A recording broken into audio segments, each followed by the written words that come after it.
नमस्कार दोस्तों, एक बार फिर से स्वागत है आप सभी का मेरे इस यूट्यूब चैनल SKPCM ट्यूटोरियल पर। तो दोस्तों, आज हम बात करेंगे आपके मेजर या minor subject food nutrition and hygiene यानी भोजन, पोषण और स्वच्छता के बारे में। दोस्तों, इस वीडियो में कुल 25 प्रश्न जो कि बहुविकल्पी हैं। तो चलिए हम अपने इस वीडियो की शुरुआत करते हैं।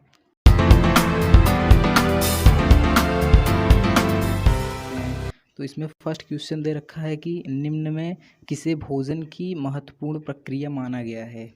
ओके, तो यहाँ पर दोस्तों आप देख सकते हैं कि जो फर्स्ट क्वेश्चन यहाँ पर दे रखा है कि निम्नलिखित में से किसे भोजन की महत्वपूर्ण प्रक्रिया माना गया है। तो यहाँ पर ऑप्शन दे रखा है इन्होंने, पहला पाचन और दूसरा अवशोषण और तीसरा चय अपचय, और यहाँ पर इन्होंने लास्ट में कहा है कि ये सभी है। तो इसका राइट आंसर हो जाएगा दोस्तों ये सभी, ये जो फोर्थ वाला ऑप्शन है। ओके, तो ये पोषण की महत्वपूर्ण प्रक्रियाओं में ये सभी आते हैं। ओके, तो चलिए अब हम आगे बढ़ते हैं। तो दोस्तों, इन्होंने दूसरे क्वेश्चन में पूछ रखा है डॉट डॉट डॉट को ध्यान में रखते हुए आहार ग्रहण करना पोषण है। इन चारों ऑप्शनों में कोई एक है जिसको ध्यान में रखते हुए आहार ग्रहण करना पोषण के अंतर्गत आता है।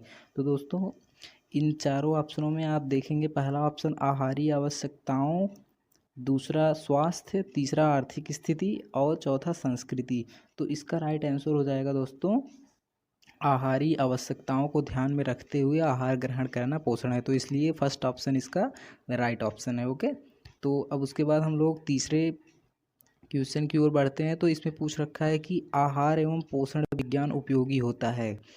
तीसरा जो प्रश्न पूछ रहा है कि आहार एवं पोषण विज्ञान उपयोगी होता है, तो यहाँ पर इन्होंने पहला ऑप्शन दे रखा है व्यवहारिक रूप से, दूसरा सैद्धांतिक रूप से, और तीसरे में पूछ रखा है कि ऊपर वाले ये दोनों ऑप्शन सही हैं, और चौथे में इन्होंने दे रखा है कि कोई भी नहीं है इसमें।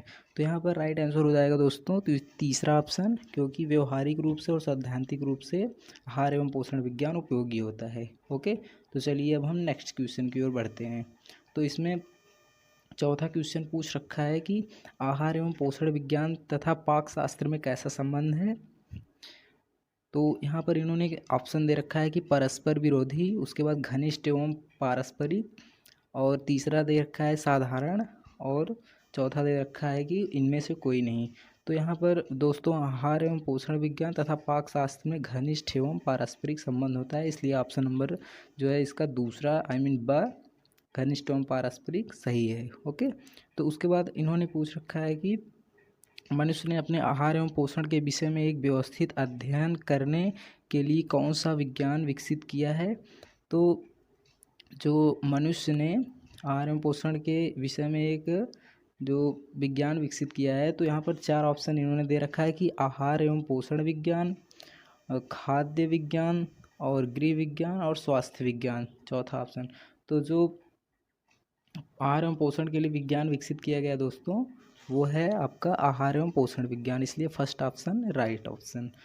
और उसके बाद हम नेक्स्ट क्वेश्चन की ओर बढ़ते हैं। तो इन्होंने दे रखा है कि आहार एवं पोषण विज्ञान में रसायन शास्त्र की भूमिका क्या है, और इसके ऑप्शंस इन्होंने क्रम वाइज दे रखे हैं कि पहला जो है चय अपचय क्रियाओं में रासायनिक परिवर्तन का होना, प्रक्रिया का होना, चय अपचय क्रियाओं में रासायनिक प्रक्रिया का होना, दूसरा है आहार का पाचन रासायनिक प्रक्रिया द्वारा होना, और तीसरा है आहार में उपस्थित पोषक तत्वों का मूल्यांकन रासायनिक विश्लेषण द्वारा किया जाना, और बाकी चौथा कह रहा है कि ये सभी जो हैं रसायन शास्त्र की भूमिका में आते हैं पोषण विज्ञान में। ओके, तो चौथा ऑप्शन ही इसका करेक्ट आंसर है। ओके, तो चलिए अब हम नेक्स्ट क्वेश्चन की ओर बढ़ते हैं। तो ये जो नेक्स्ट क्वेश्चन सातवां है, ये पूछ रखा है कि निम्नलिखित में से कौन सी पोषण की स्थितियाँ हैं, और इन्होंने ऑप्शन भी यहाँ पर दे रखा है कि सुपोषण, कुपोषण, और बाकी दोनों सुपोषण कुपोषण दोनों भी पोषण की स्थितियाँ हैं, और बाकी इनमें से कोई नहीं।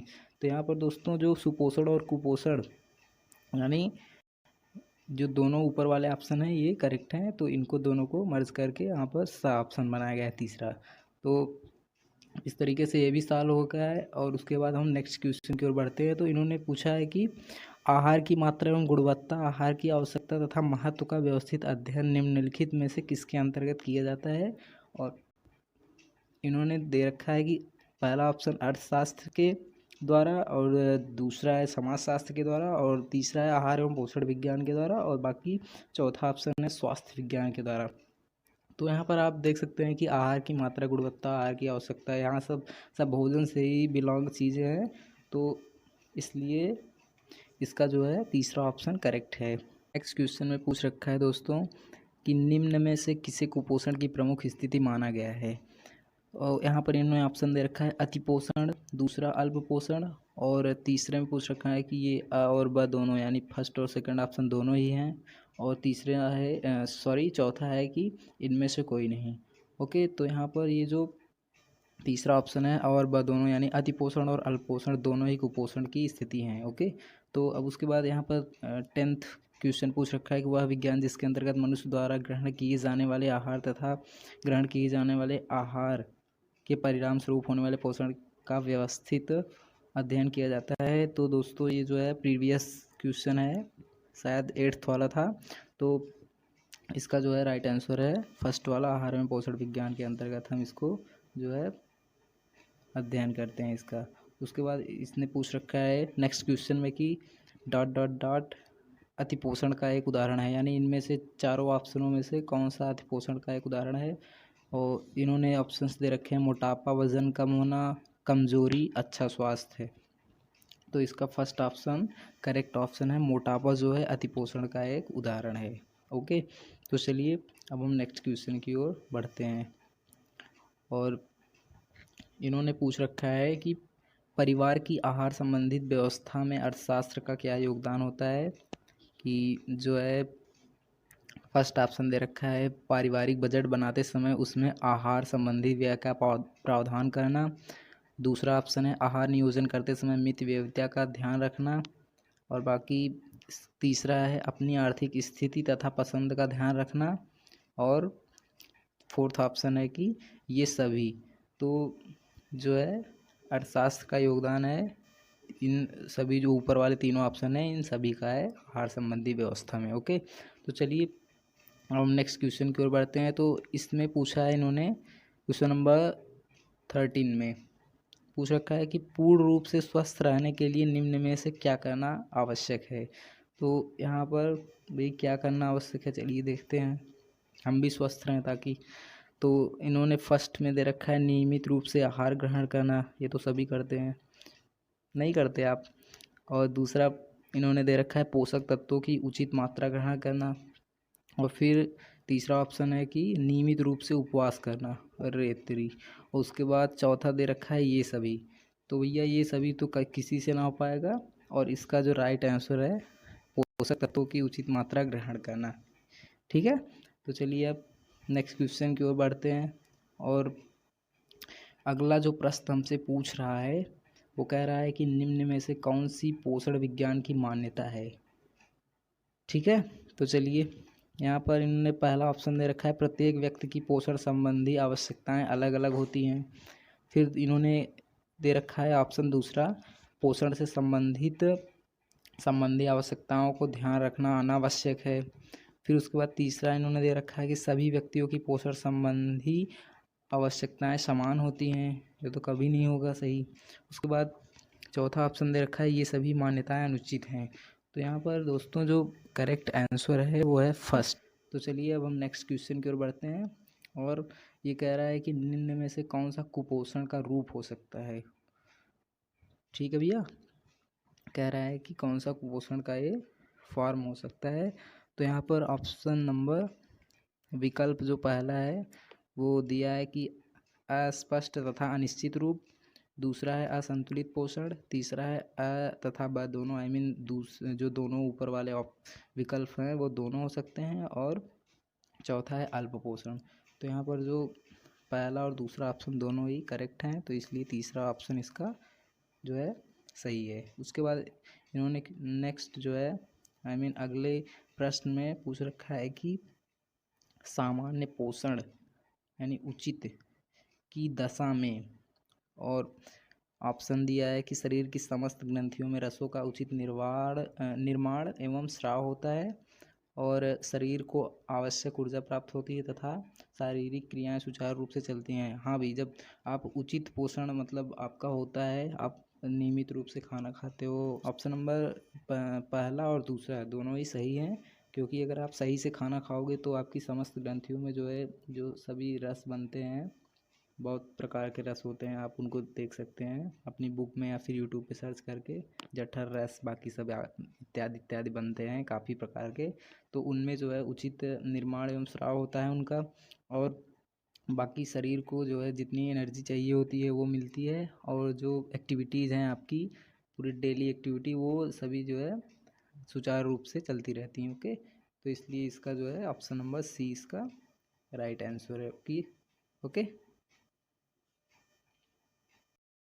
तो दोस्तों इन्होंने नेक्स्ट क्वेश्चन में पूछ रखा है कि मनुष्य को उसके शारीरिक विकास, वृद्धि एवं रख रखाव के लिए पर्याप्त मात्रा एवं अनुपात से कम मात्रा में आहार प्राप्त होने पर क्या कहलाता है।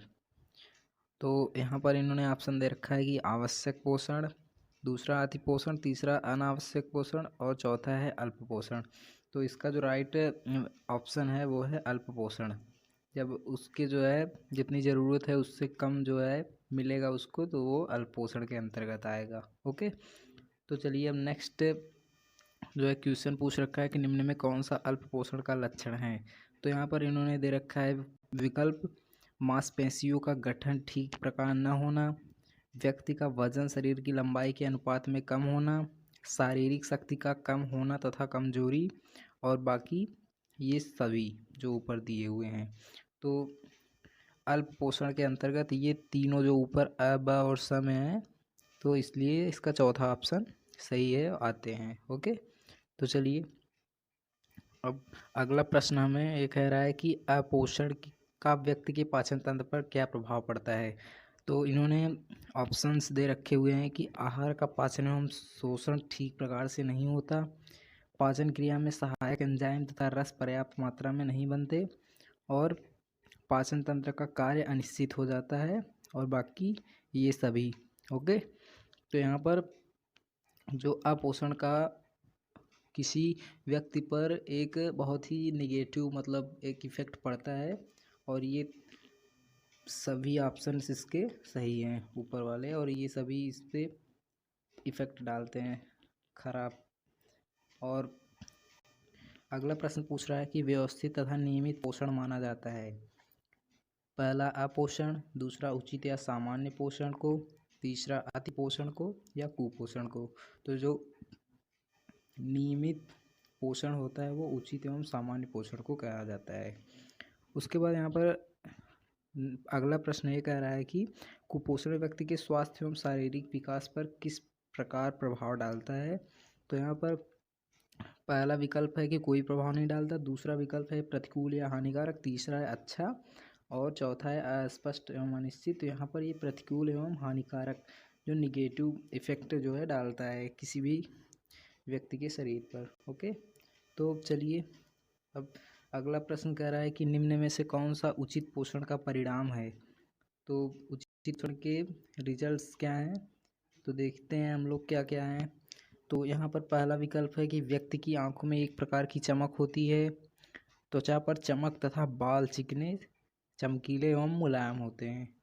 ठीक, काश ऐसा हमारा भी होता। दूसरा है शरीर की मांसपेशियों का उचित विकास होना, शरीर की मांसपेशियों का उचित विकास होता है, शरीर का वजन शरीर की लंबाई के अनुपात में सही होता है, और चौथा है कि ये सभी। तो ये सभी ऑप्शंस विकल्प इसके सही हैं। ओके, तो चलिए अब हम नेक्स्ट अगले अगले प्रश्न की ओर बढ़ते हैं। तो इसने पूछा है कि अल्प पोषण की दशा में निम्न में कौन सी स्थिति होती है। पहला है कि अस्पष्ट एवं अनिश्चित पोषण होता है, दूसरा है आहार में कमी, एक या अधिक पोषक तत्वों की प्रायः कमी हो सकती है, तीसरा विकल्प है कि अ तथा ब दोनों, और चौथा है कि व्यक्ति के आहार में पोषक तत्वों की प्रायः सामान्य से कम हो सकती है। तो यहाँ पर इसका जो सही उत्तर है वह है तीसरा विकल्प कि यह अस्पष्ट और अनिश्चित पोषण होता है, आहार में किसी एक या अधिक पोषक तत्वों की कमी हो सकती है। ठीक है दोस्तों, नेक्स्ट जो है क्वेश्चन आ चुका है आपकी स्क्रीन पर, और इसने जो है पूछा है कि अल्प पोषण के कारण व्यक्ति की त्वचा पर निम्न में से क्या प्रभाव होता है। तो यहाँ पर दिया है कि त्वचा में जलन अनुभव होने लगती है, और दूसरा त्वचा के रंग में निखार आ जाता है, और तीसरा जो है त्वचा से पसीना अधिक मात्रा में निकलने लगता है, और चौथा ऑप्शन है त्वचा की वास्तविक सुंदरता तथा कोमलता नष्ट हो जाती है, त्वचा खुरदरी तथा रूखी दिखने लगती है। ओके, तो यहाँ पर इसका जो राइट ऑप्शन है वो ऑप्शन नंबर 4 है। ओके, तो चलिए अब हम अगले प्रश्न की ओर बढ़ते हैं। तो अगला लास्ट जो है प्रश्न कह रहा है कि शरीर की रोग प्रतिरोधक क्षमता पर अपोषण का क्या प्रभाव पड़ता है। तो यहाँ पर पहला विकल्प है कोई प्रभाव नहीं पड़ता, दूसरा है रोग प्रतिरोधक क्षमता घट जाती है तथा व्यक्ति बार बार रोगों का शिकार होने लगता है, और तीसरा है रोग प्रतिरोधक क्षमता पर अनिश्चित प्रभाव पड़ता है, और चौथा है कि रोग प्रतिरोधक क्षमता मजबूत हो जाती है। जो सही विकल्प होगा वो विकल्प नंबर वी होगा, और क्योंकि इससे जो है रोग प्रतिरोधक क्षमता घट जाती है अपोषण के कारण, और जो है कोई भी आदमी बार बार रोगों का शिकार होने लगता है। ठीक है, तो दोस्तों अगर आपको ये वीडियो अच्छी लगी तो अपने दोस्तों को शेयर करिए। अभी एग्ज़ाम में 2-3 दिन का टाइम है, तब तक मैं आपको 4-5 वीडियो और जो है अपलोड कर दूंगा, आप अच्छे से अपना एग्ज़ाम दे सकेंगे। ठीक है, तो चलिए आज बस इतना ही।